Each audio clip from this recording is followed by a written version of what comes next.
And we're back on the Fowler Show. Now, this story is almost absolutely unimaginable in America, where we have, the right not to be, you can't be search and seized without a warrant. Well, let me tell you about the story about David Eckert. David Eckert was shopping at Walmart, minding his business on January 2nd, 2013, in Deming, New Mexico, where, according to a lawsuit, he didn't come to a complete stop at a stop sign, and because of that, the police thought that he might have drugs. Well, I could spend a lot of time talking about that, but the story gets more interesting. But there is no correlation between not making a complete stop and carrying drugs.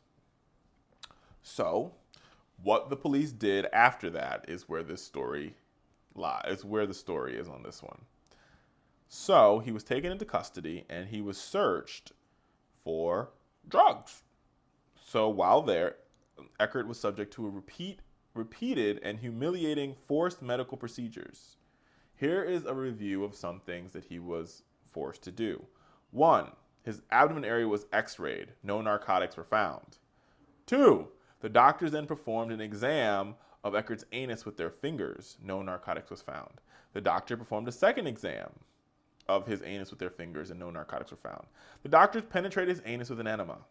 Eckert was forced to defecate in front of the doctors and the police, and there were no narcotics found. And then they searched his stool. Still, no narcotics found. Then, the doctors inserted enema into his rectum a second time, and he was forced to defecate a second time, and they found no narcotics.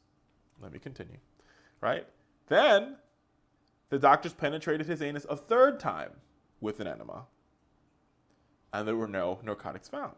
Then the doctors x-rayed his abdomen once again and still found no narcotics. Don't worry, stay with me and I'll bless you.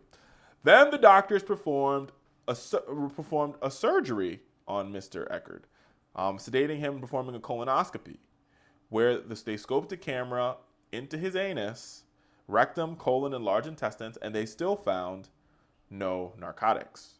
Throughout this ordeal, Eckert protested and never gave the doctors any consent to do any of these procedures.